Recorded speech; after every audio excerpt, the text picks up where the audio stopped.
Bonsoir. De quelle manière le plastique affecte-t-il très concrètement la santé humaine?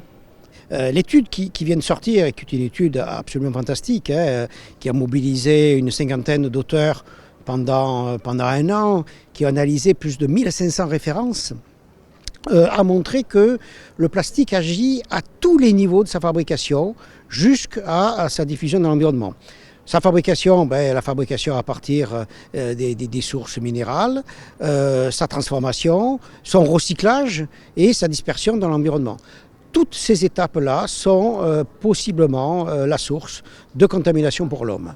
Et quelles sont les conséquences directes? De quel type de pathologie peut-on par exemple parler? Les étapes de fabrication peuvent induire différents types de cancers, différents types de maladies neurologiques. Le recyclage, et là on le voit bien, là où se trouvent des usines de recyclage, et malheureusement c'est souvent dans les pays du Sud, ce sont souvent les enfants d'ailleurs qui sont atteints, on va retrouver également différentes leucémies et différents cancers. Et est-ce qu'il y a des conséquences que l'on pourrait qualifier d'indirectes? Parmi les conséquences indirectes, je crois que ce travail a mis quelque chose à l'évidence qui est très important, c'est que le plastique ne joue pas simplement un rôle par lui-même, mais ce qui joue aussi un rôle, c'est tous les additifs. Il y a plusieurs milliers d'additifs qui peuvent être ajoutés à ce plastique pour le rendre plus flexible, résistant aux UV. Il y a beaucoup de perturbateurs endocriniens. Mais une autre raison le rend aussi particulièrement toxique pour l'homme, c'est qu'il joue un rôle de vecteur. Ce plastique-là, une fois qu'il est libéré, il devient de macroplastiques en microplastiques, puis en nanoplastiques, donc des particules de plus en plus petites. Tout au long de sa vie, ce qu'on appelle les plastisphères, c'est-à-dire ce monde plastique dans l'eau de mer, va induire de façon indirecte de nouvelles pathologies. Et les enfants sont plus particulièrement aussi touchés, hein? Alors oui, tout à fait. Pourquoi? D'abord pour des raisons tout à fait pratiques. Les enfants vont boire plus, vont manger plus de petites choses, ils vont aussi se lécher les mains. Et puis leur corps est en formation, leur cerveau est en formation. Donc tout ça va induire une sensibilité beaucoup plus grande à ces polluants chimiques.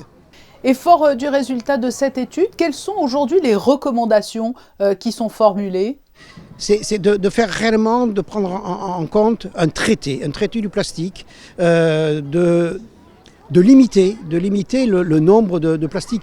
40% des plastiques aujourd'hui qui sont synthétisés sont à usage unique. On ne peut pas continuer comme ça. Donc il faut arriver non seulement à donner une limite à la quantité de plastique fabriqué, mais aussi prendre en compte toutes ces matières additives qui sont rajoutées au plastique, qui ont des toxicités qui sont souvent peu connues. Donc si on met en place un traité contraignant, ça pourra donner des bonnes solutions et ce rapport va être un objet absolument fantastique pour les rédacteurs de ce futur traité. Oui, la conclusion est la même que celle des experts du GIEC. Il est encore possible d'agir.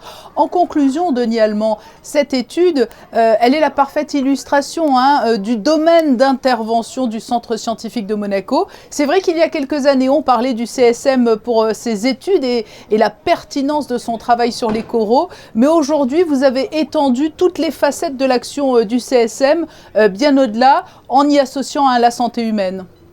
Tout à fait. Là, on est vraiment à l'interface entre l'environnement et la santé humaine. Ce fameux concept One Health dont on parle de plus en plus. Et ce rapport le montre bien. Mais plusieurs équipes, et dans les différents départements aussi, travaillent sur des problèmes de plastique. Il y a eu une étude faite sur le plastique à Palau. Palau, c'est une petite île dans le Pacifique, à 2000 km de toute grande cité. Il y a du plastique, il y a des macroplastiques, il y a des microplastiques, il y a des nanoplastiques dans les sédiments, dans l'eau. C'est incroyable de voir ça. Donc ça, vraiment, le plastique se retrouve de partout. Le plastique, un fléau qui est partout. Merci Denis Allemand de nous avoir éclairé sur cette thématique de l'incidence du plastique sur notre santé. Merci beaucoup.